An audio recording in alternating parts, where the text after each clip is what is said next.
David R. Guttery is the president of inSOURCE Financial Advisors in Lincoln, Nebraska. David Guttery and Seth Edgil are financial advisors who represent Emeritus Investment Company, LLC, and Emeritus Advisory Services.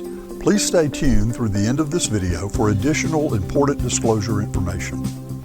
Hello everyone, I'm joined today by Seth Edgil of inSOURCE Financial Advisors to talk about an important topic, behavioral economics and personal finance. Seth, thanks so much for being with us. So let's start with the basics.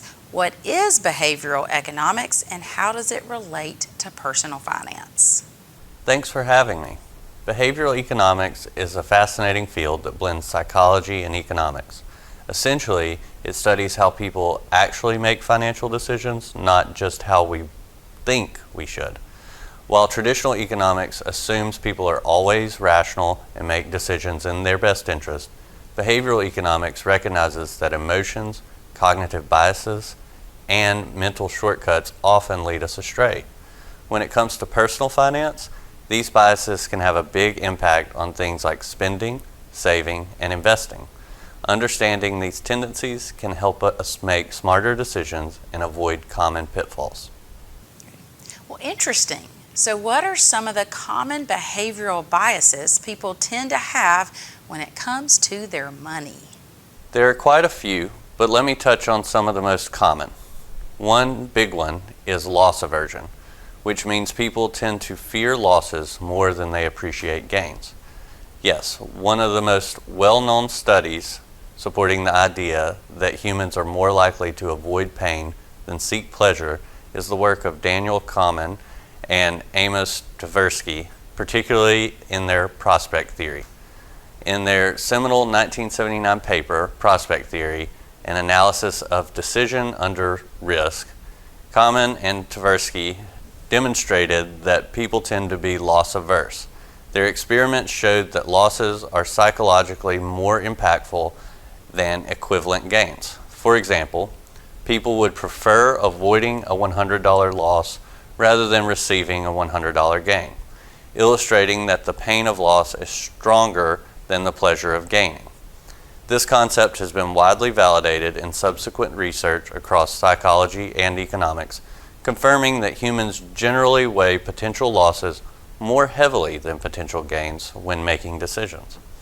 Then there's present bias, which is the tendency to prioritize immediate rewards over long-term benefits.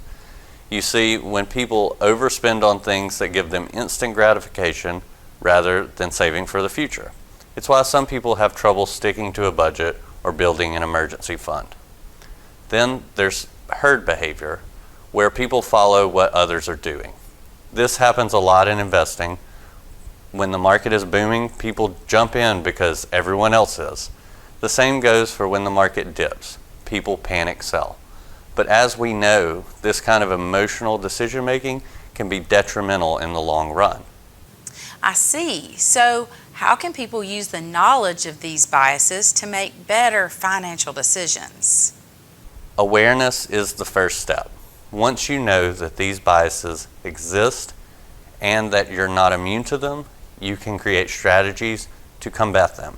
For example, if you know you tend to overspend on things you don't need, you can automate your savings so that money is set aside before you even have a chance to spend it. That way, you're reducing the temptation to give in to present bias. When it comes to investing, a good strategy is to have a clear plan and stick to it. This can help counteract herd behavior and emotional reactions to market swings. Having a long-term investment plan can prevent you from making knee-jerk reactions during times of volatility. And a professional financial advisor can really help keep you on track. Well, speaking of financial advisors, how do you incorporate behavioral economics into your practice? At inSOURCE Financial Advisors, we take a holistic approach to financial planning that's grounded in understanding our clients' behaviors, values, and goals. We recognize that personal finance isn't just about numbers. It's deeply tied to emotions and habits. So we start by getting to know what drives our clients, what their fears are, and what might be holding them back. For example, if a client is prone to anxiety during market downturns, we'll create an investment plan that is more conservative or includes strategies that reduce volatility. If someone struggles with saving, we might recommend tools that make saving automatic and less reliant on willpower. Ultimately, our goal is to empower people to make sound financial decisions while accounting for the human side of money. This approach helps clients avoid common mistakes and stay on track for long-term success.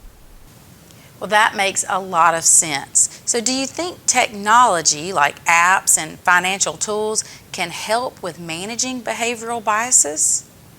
Absolutely. Technology can be a great ally in managing those biases. There are apps that can automatically transfer a portion of your paycheck into savings or investment accounts, which helps counteract present bias. Budgeting apps track spending in real time, making it easier to stick to financial goals. For our clients, we use tools like eMoney to develop a living, breathing plan so that we can update our strategy as the lives of our clients change.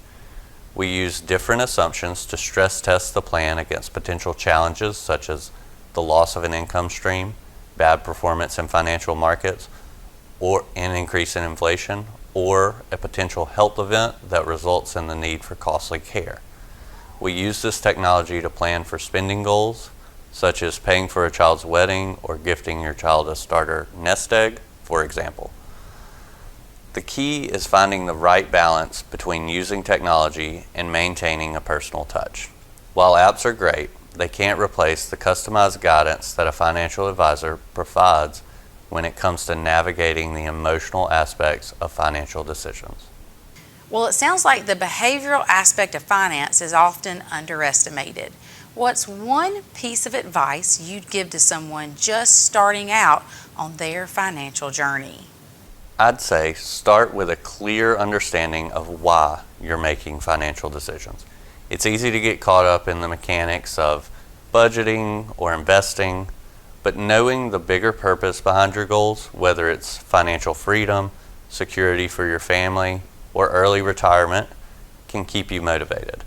And remember, small, consistent actions often lead to the most significant long-term results. Don't underestimate the power of automatic savings, regular investing, or even just tracking your spending. These habits might seem small, but they help mitigate the behavioral biases that we all face and set the foundation for financial success. If viewers feel like they need to consult with professionals to begin getting on the right track, they should reach out to us to schedule a consultation.